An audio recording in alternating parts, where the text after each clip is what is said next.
নামাজীদের জন্য একটা জাহান্নাম আছে, তার নাম হচ্ছে ওয়াইল, ফাওয়াইলুল লিল মুসাল্লিন। আবার এখানে বলল তোরা খালি মাথা ঠুকে দেবে, তারই নাম ইমানদারি পরিচয় করে দেবে, নামাজ পড়ে তাও হবে না।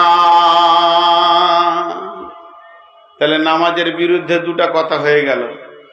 নামাজের বিরুদ্ধে 3 নম্বর কথা, আল্লাহর নবী বলছেন মান সাল্লা ইউরাই মান সাল্লা কাব্বারা ফাকাদ আসরাকা।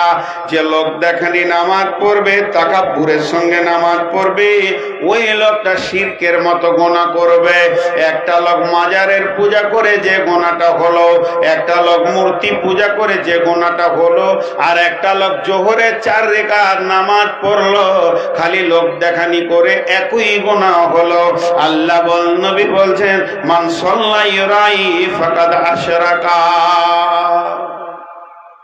নামাজের 3টে চলে গেল বিরুদ্ধে দলিল, 3টে চলে গেল। 4 নম্বর, মদিনার যত মুনাফিক ছিল, মদিনার যত মুনাফিক ছিল, এদের 5 ওয়াক্ত নামাজ তো দূরের কথা, কোনদিন এদের তাহাজ্জুদ বন্ধ ছিল না। তার মানে শুধু নামাজ পড়লেই মুমিন হবে এটা হতে পারে না। আজকে বেনামাজিটি যা খুশি হচ্ছে, এখন মনে মনে ভাবছে ওই লেগেই তো নামাজ পড়ি না। ঠিকই বলছে মৌলভী সাহেব, খালি যে মৌলভী উঠছে বলছে নামাজ পড়ো নামাজ পড়ো। জি ভাই, আপনারা ধোঁকায় পড়েছেন না, কারণ বেনামাজিটি খুশি হয়ে যেছে। খুশি হওয়ার কিছু নাই। একটা জিনিস খালি আপনি ভালো করে ভাবেন, আপনি কিষানগঞ্জ থেকে আসছেন একটা মাটির ভাঁড় নিয়ে, তো ওখানে আছে কি চুন আছে, চুন নিয়ে আসছেন বাড়িতে কোনো কাজ করবেন, আর আমি বলে দিয়েছি কি ভাই রফিক দই নিয়ে এলে নাকি। চুনকে মানুষ ভুল করে দই বলতে পারে, কথাটা শুনেন, চুনকে মানুষ ভুল করে দই বলতে পারে, কিন্তু আলকাতরাকে কেউ দই বলবে ভুল করে? জি, তেমনি নামাজিকে ভুল করে কেউ ইমানদার বলে দিতে পারে, হতে পারে সে মুনাফিক, কিন্তু বেনামাজিকে ভুল করে ইমানদার বলা যাবে না, ও তো আলকাতরা গুরু। বেনামাজি মানে ও ইমানদারই নয়। জি, এবার বলছেন আল্লাহ মান আমানা বিল্লাহি ওয়াল ইয়াউমিল আখিরি ওয়াল মালাইকাতি ওয়াল কিতাবি ওয়ান নাবিয়্যিন। 5টা জিনিসের উপর ঈমান আনতে হবে। এখন আমরা মুত্তাকি হতে চলেছি, কেউ উঠা বসা করবেন না। মুত্তাকির কোর্সটা শুনেলেন, কি কি কাজ করলে মুত্তাকি হব। আমি 1 নম্বর দিয়ে 5টা ঈমানের কথা এখন বলছি। প্রথম নম্বরে আল্লাহর উপরে ঈমান। 1 নম্বরে আল্লাহর উপরে ঈমান। মান আমানা বিল্লাহ। আল্লাহ আছে না নাই? আল্লাহ আছে না নাই? আল্লাহ আছে বলা যাবে না। যদি বলেন अल्लाह है तो इसका माना होता है इल्म हुआ ईमान नहीं। और जब बोलेगा अल्लाह है ही तो ये है ईमान। আল্লাহ আছে এর নাম হচ্ছে জ্ঞান, এটার নাম ঈমান নয়। আর ঈমান ওইটা আল্লাহ আছি, এটার নাম হচ্ছে ঈমান। অতএব আল্লাহ আছে নয়, আল্লাহ আছি আছে, এর মধ্যে কোনো সন্দেহ নাই। তাহলে আল্লাহর উপরে পরিপূর্ণ ঈমান আনতে হবে। ভয় করতে হবে তো আল্লাহকে, ভরসা করতে হবে তো আল্লাহকে, কাঁদতে হবে আল্লাহর কাছে এবং সাহায্য চাইতে হবে আল্লাহর কাছে। আল্লাহ ছাড়া অন্যের কাছে সাহায্য চাওয়া যাবে না, এক আল্লাহর উপরে ভরসা করতে হবে। আল্লাহ তাই বলেছেন ফাযকুরুনি আযকুরুকুম ওয়াশকুরুলি ওয়ালা তাকফুরুন। চারটা কথা বললেন, যদি আমাকে পেতে চাস তাহলে ফাযকুরনি, আমাকে স্মরণ কর। তুই যখন আমাকে স্মরণ করবি আমি আল্লাহ আযকুরুকুম, তোকেও স্মরণ করব। তুই একবার বলবি আল্লাহ, আমি তোকে বলবো 10 বার রে গোলাম লাব্বাইক গোলাম আমি হাজির আছি। তার মানে আল্লাহ কত মেহেরবান, গোলাম একবার বলবে আল্লাহ 10 বার বলবেন। গোলাম এক পা যাবে আল্লাহ 10 পা আপনার সামনে এগিয়ে আসবেন। গোলাম একবার হেঁটে যাবেন তো আল্লাহ দৌড়ে গোলামের কাছে আসবেন। এরই নাম আল্লাহ ফাযকুরনি আযকুরুকুম ওয়াশকুরুলি ওয়ালা তাকফুরুন। আল্লাহকে ডাকতে হবে। মধ্যখানে লাভ কি হবে? মোবাইল তো এই যুগে খুব দেখেছেন। জি, আমি আর আমার বিবি মোবাইলে কথা বলছি, ব্যালেন্সে কথা বলছি, ধরেলেন টাকা ভরেছি দিয়ে, এমনি করে ব্যালেন্সটা দেখলাম কত না 63 টাকা আছে। দুইজন কথা শুরু করেছি অনেক আগে, তখন মিনিটে 1 টাকা 1.5 টাকা কাটতো। তো ফোন করেই যেছি এই দিনাজপুর থেকে।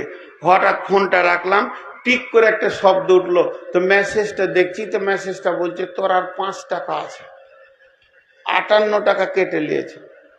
এখন যদি আপনারা আমাকে প্রশ্ন করেন টাকাটা কোথা গেল দেখাবো কি, ওর উত্তর হবে যে প্রেম যমুনায় ডুবে গেল। স্বামী স্ত্রী কথা বলেছি তো প্রেম যমুনায় ডুবে গেল। তো 63 টাকার ব্যালেন্স 58 টাকা চলে গেল, 5 টাকা থাকলো।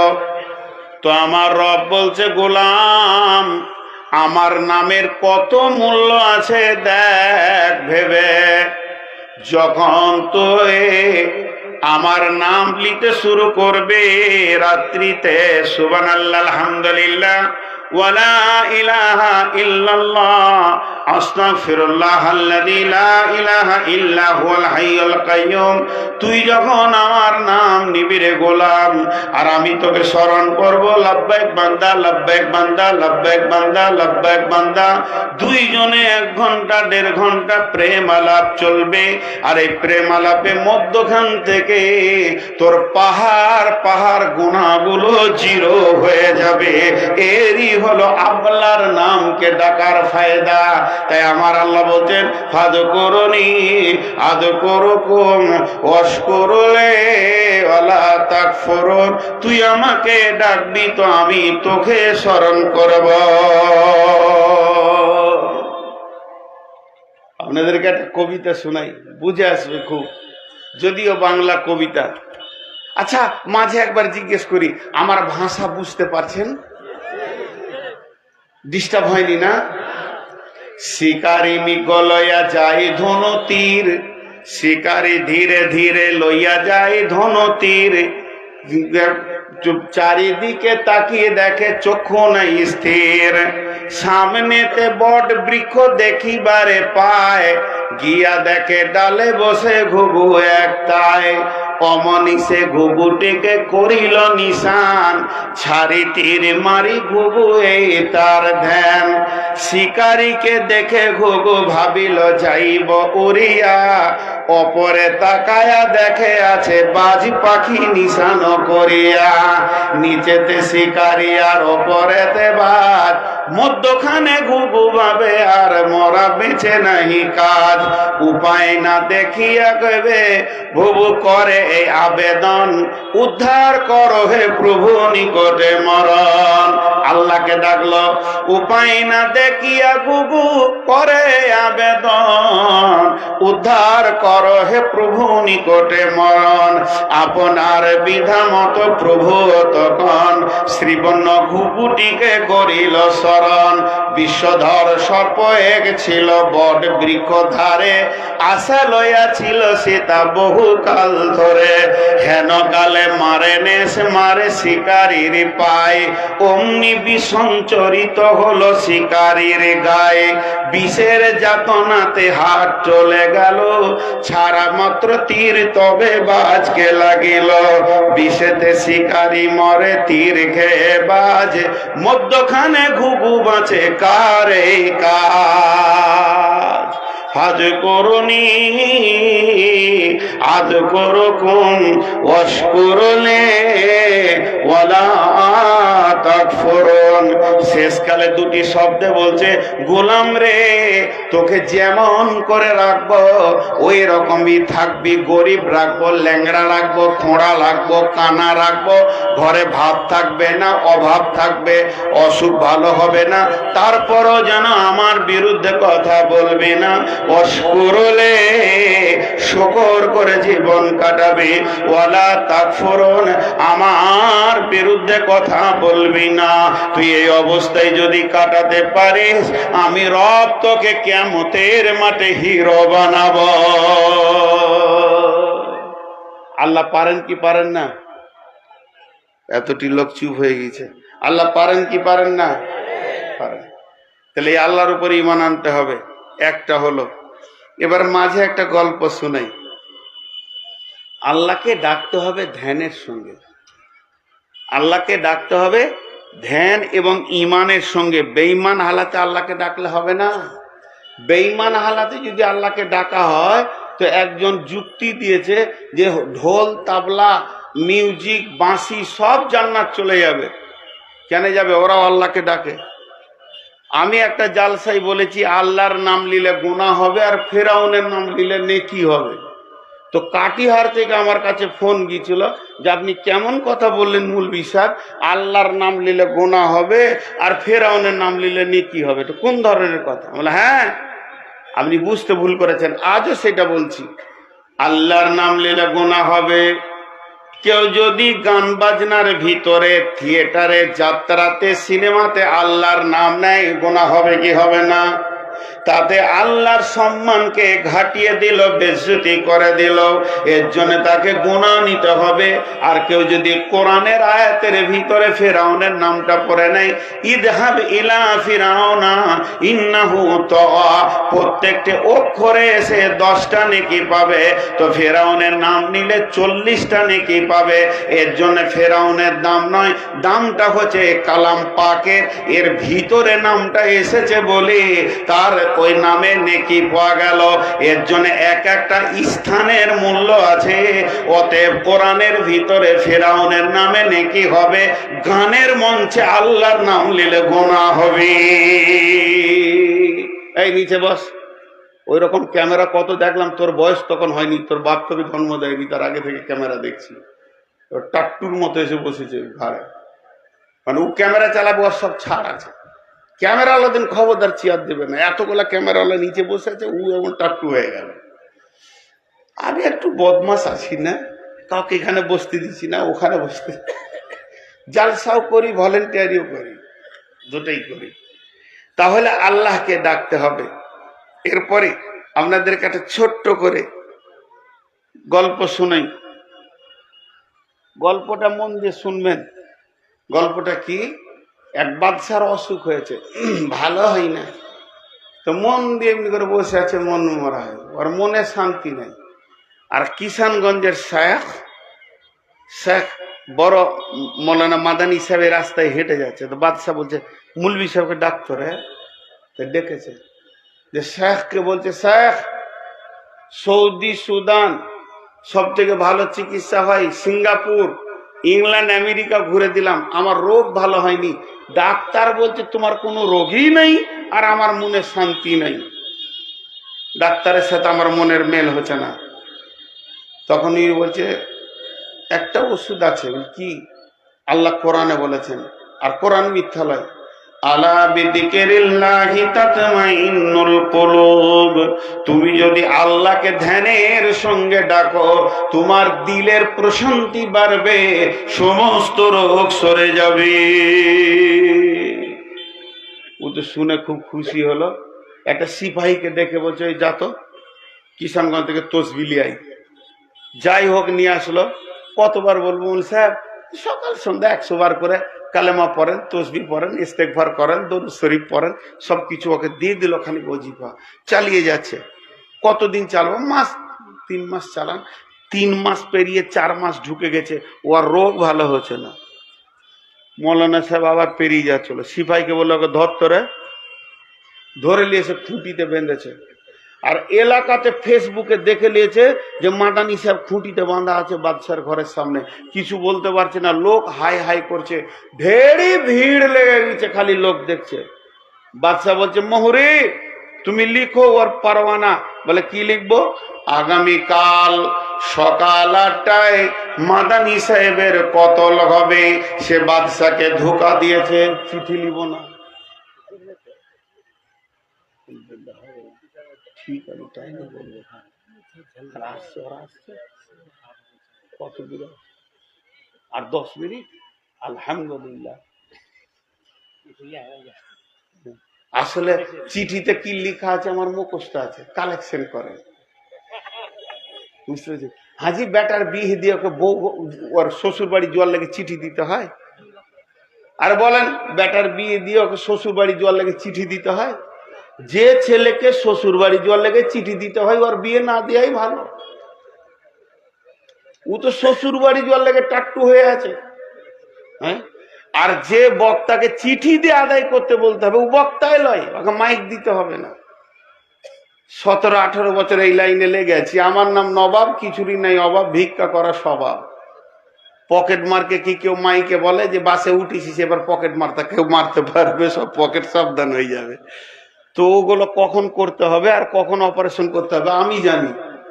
একটা রুগী ডাক্তারখানায় ঢুকে বলছে একটা ইঞ্জেকশন দেন তো, আর 2টো ট্যাবলেট আর একটা ভিটামিন দেন তো। ডাক্তার বলছে তুই রুগী না আমি রুগী? ডাক্তার তুই না আমি? বলছে আপনি। বলে কি দিতে হবে তুই জানিস না আমি জানি? তার এখন চিঠি দিচ্ছে যে জালসা যা হবে হোক গা, এই ফাঁকে একবার পকেটটা মেরে দেখ, একজনের টাকা দিয়েন না, ফালতু ফালতু কোনো লাভ হবে না। জি, টাকা দিবেন তো ইনশাল্লাহ? বলেন দেবেন তো ইনশাল্লাহ? দেবে। 2-5 মিনিট একটু সবর করেন, একটু মজাক করলাম, রাগ করিয়েন না। হ্যাঁ,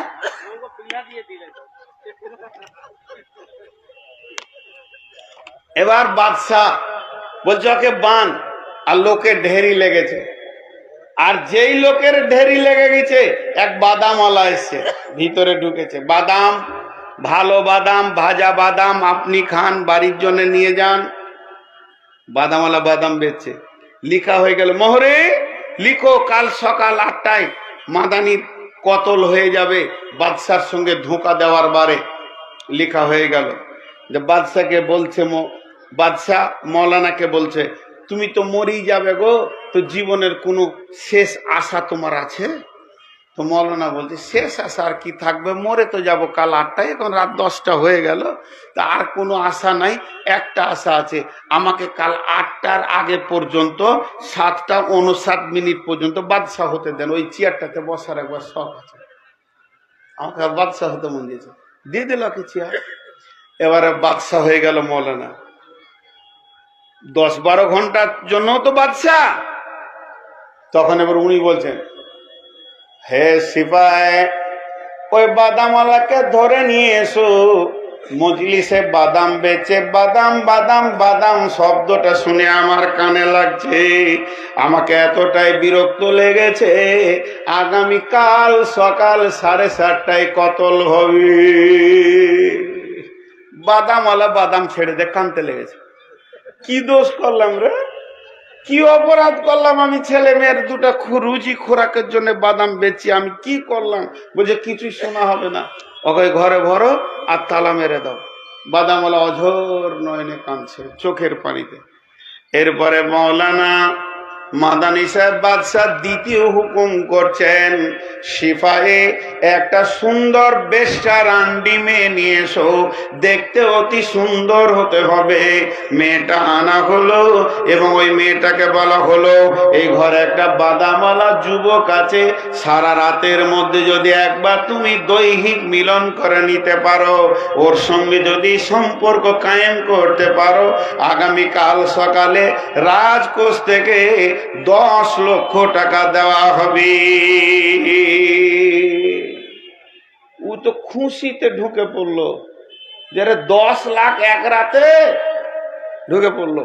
দিয়ে শরীরের কাপড় খুলে দিয়ে বলছে চলে আয়, তুই তো মরে যাবি, তো স্বাদ লুটালে। কিন্তু এক কোণে বসে চোখের পানিতে কাছে, আল্লাহ আল্লাহ আন্তা খালিক আন্তা মালিক, এ